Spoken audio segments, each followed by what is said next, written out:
প্রিয় সহযোদ্ধা এবং প্রিয় দর্শক, আপনারা দেখছেন বাঙালির ২১শে টেলিভিশন সংবাদ এবং ১৩তম জাতীয় সংসদ নির্বাচনকে ঘিরে বিশেষ প্রতিবেদন জনতার কথা।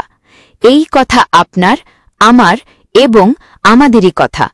আমরা প্রশ্ন করছি আপনাকে, ভোট দেবেন কাকে, কেন দেবেন, কি হবে তাতে? ন্যায়ের পক্ষে আপনার মতামত দিয়ে আপনিও যুক্ত হন আমাদের সাথে। প্রিয় দর্শক, সামনে ত্রয়োদশ জাতীয় সংসদ নির্বাচন অনুষ্ঠিত হবে আগামী ফেব্রুয়ারি থেকে জুনের মধ্যে। অন্তর্বর্তী সরকারের এই রোডম্যাপ নিয়ে এখন সরকারের সব সংস্থা কাজ করছে, পাশাপাশি জনগণও তাকিয়ে আছে সেই দিকে। এই নিয়ে জনগণের কি প্রত্যাশা, জনগণ এই নির্বাচনটিকে কিভাবে দেখছেন, কতটুকু আশা প্রত্যাশা নিয়ে ওনারা তাকিয়ে আছেন নির্বাচনের দিকে, আমরা সরাসরি জানতে এই পর্যায়ে আছি আমরা ব্রাহ্মণবাড়িয়া জেলার আশুগঞ্জ উপজেলাধীন নাওঘাট গ্রামের মাগুরা নামক স্থানটিতে। আমাদের সাথে রয়েছেন অত্র এলাকার সম্মানিত ব্যক্তিত্ব এবং বিশিষ্ট ব্যক্তি জনাব শামীম সাহেব। আমরা এখন চলে যাব শামীম সাহেবের কাছে। ধন্যবাদ আপনাকে। আসলে আমাদের এখানে পরিস্থিতিটা দীর্ঘ ৫ তারিখের পরে থেকে এখন পর্যন্ত দেশের অবস্থা মোটামুটি খারাপ। খুন খারাপি এরকম অনেক কিছু চলতেছে। সামনে একটা সরকারের দরকার, যেহেতু ফেব্রুয়ারি মার্চের দিকে একটা ইলেকশনের চলতেছে। এরকম ইলেকশনটা না হওয়া পর্যন্ত দেশের শৃঙ্খলা বজায় থাকা আসলে সম্ভব না আমার মনে হয়।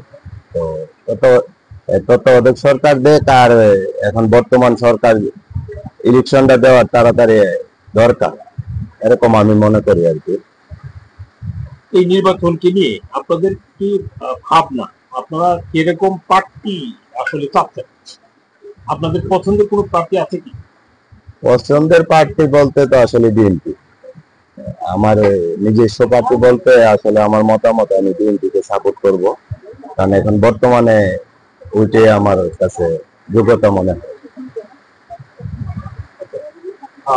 সামনের প্রেক্ষাপট নিয়ে আসলে কি জাতির প্রত্যাশা এবং পূরণ করতে হলে এই নেতৃবৃন্দ যারা নির্বাচিত হয়ে আসবে তাদের কি করণীয়, এই সম্পর্কে আপনারা প্রান্তিক পর্যায়ে একেবারে সাধারণ মানুষের, প্রান্তিক পর্যায়ের মানুষের সাথে আপনাদের চলাফেরা ওঠা বসা, তাদের প্রতিনিধি হয়ে যদি আপনারা বিচার কথা বলেন। আসলে এখন বর্তমানে যে দেশের পরিস্থিতি, এই হিসাবে এরকম একটা সৎ সাহসী বা সৎ মানুষের দরকার। একটা এমপি হোক, মন্ত্রী হোক, এরকম সৎ মানুষের দরকার। কারণ সৎ মানুষ হইলেই তার মনোমানসিকতা ভালো থাকবে, পাশাপাশি দেশের জন্য, জনগণের জন্য, আমজনতার জন্য কাজ করার আগ্রহ থাকবে, এটা আমার বিশ্বাস।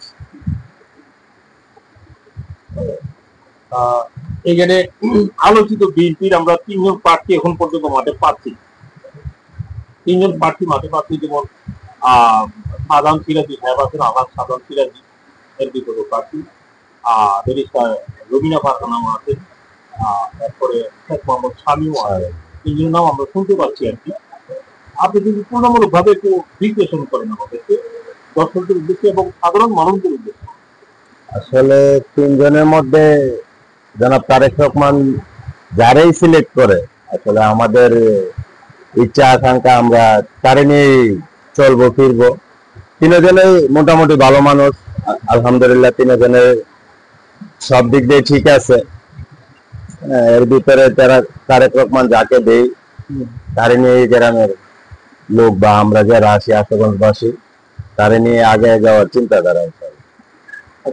আপনি কি স্থানীয়ভাবে কোনো নেতৃত্ব দিচ্ছেন বা দেওয়ার প্রত্যাশা রাখেন?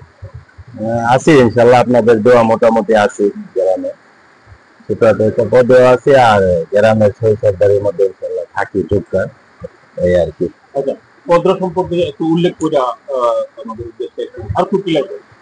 পদ হচ্ছে আমি স্বেচ্ছাসেবক দলের সাধারণ সম্পাদক, বিএনপি আশুগঞ্জ উপজেলা, আশুগঞ্জ সদর ইউনিয়ন উপজেলা, আশুগঞ্জ উপজেলার সদর ইউনিয়নের জাতীয়তাবাদী স্বেচ্ছাসেবক দলের সাধারণ সম্পাদক হিসেবে দায়িত্ব পালন করছেন আমাদের শামীম ভাই। যেহেতু একটি গুরুত্বপূর্ণ দায়িত্ব পালন করছেন, আমরা আরো দুটি কথা জানবো। সমুদায়ের কাছ থেকে এই রাজনৈতিক প্রেক্ষাপট, বর্তমান অবস্থা, সার্বিক একটু মূল্যায়ন। রাজনৈতিক প্রেক্ষাপটটা আসলে এখন হয়তো গ্রাম অঞ্চলে যেটা আছে বা আশুগঞ্জের এটা মোটামুটি খারাপ না, ভালোর দিকে ওই আর কি। আর অন্য দিকের তুলনা তো আসলে অন্যরকম। আর আমাদের গ্রাম ইউনিয়ন বলতে আশুগঞ্জ থেকে মোটামুটি সাপোর্টও ভালো ইনশাল্লাহ। মানুষ সবাই নিরাপদ শৃঙ্খলা বুঝাই রেখে চলতে পারতেছে। আমরা সব দিক দিয়ে ইনশাল্লাহ ভালোই আছি, আলহামদুলিল্লাহ। আর কিছু বলবেন না, ঠিক আছে। জনগণের উদ্দেশ্যে, আপনার ইউনিয়নবাসীর উদ্দেশ্যে? ইউনিয়নবাসীর উদ্দেশ্যে আসলে আমি বিএনপি দলের পদে থাকা হিসাবে আমার কাছে একটাই দাবি, জনাব তারেক রহমান যাকেই মনোনয়ন দেখ, সবাই মিলে আমরা আসলে তাকে নিয়ে চলার চেষ্টা করব। কিভাবে তাকে এখান থেকে ভালোভাবে শৃঙ্খলাভাবে ভোট দিয়ে করা যায়, এরকম প্রত্যাশা থাকবে।